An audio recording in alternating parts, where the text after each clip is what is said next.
బార్లలో అరాచకం జరుగుతోందని రాస్తుంది సాక్షి. తాజాగా బాబు ముఠా బార్ల దందా అంటూ టీడీపీ సిండికేట్కి ఏకపక్షంగా అన్నింటినీ కట్టబెట్టే కుట్ర, ఇతరులు దరఖాస్తు చేయకుండా అడ్డుకుంటున్న వైనం, పోలీసుల బెదిరింపులు, టీడీపీ రౌడీల వేధింపులు, 840 బార్లకు దాదాపు 2000 రిజిస్ట్రేషన్లు.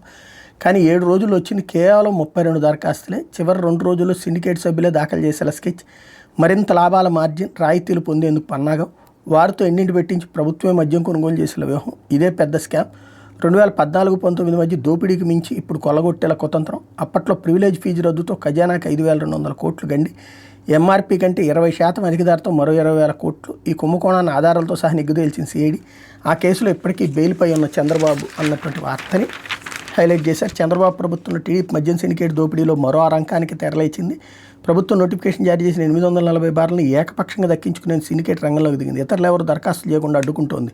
టీడీపీ సిండికేట్ కూడా చివరి వరకు దరఖాస్తులు చేయకుండా పక్కా పన్నాగంతో వ్యవహరిస్తుంది. తద్వారా దరఖాస్తులు రావడం లేదనే సాకు చూపించి బార్ల విధానాలు తమకు అనుకూలంగా మరిన్ని సడలింపులు, రాయితీలు దక్కించుకోవాలని సిండికేట్ లక్ష్యంగా పెట్టుకుంది. ప్రభుత్వ పెద్దల పన్నాగంలో భాగంగానే ఈ తతంగం మొత్తం సాగుతుండడం గమనార్హం. రాష్ట్రంలోని 840 బార్లకు లైసెన్సుల కేటాయింపు కోసం ఎక్సైజ్ శాఖ నెల 18 నోటిఫికేషన్ జారీ చేసింది. దరఖాస్తులు దాఖలు చేసేందుకు ఈ నెల 26వ తేదీన చివరి రోజు. ఇప్పటికి వారం రోజులైనా సరే 840 బార్లకు కేవలం 32 దరఖాస్తులే దాఖలైనాయి. కనీసం 4 దరఖాస్తులు దాఖలయ్యే బార్లకే లాటరీ విధానం లైసెన్స్ కేటాయిస్తాను ఎక్సైజ్ శాఖ నోటిఫికేషన్లో పేర్కొంది. దరఖాస్తులు దాఖలు చేసింది మరో 2 రోజులే గడువు ఉంది. అయినా సరే దరఖాస్తులు ఇంత తక్కువగా దాఖలు కావడం వెనక గూడు పుటాన్ని జరుగుతుందని ఇట్టే స్పష్టం అవుతుంది. అంటే చంద్రబాబు గారికి కూడా ఎత్తు పెడుతున్నారు. ఇక్కడ బాబు గారిని కూడా కంట్రోల్లో పెట్టే ప్రయత్నం తెలుగుదేశం వాళ్ళే చేస్తున్నారు. అది ఇక్కడ ఇందులో.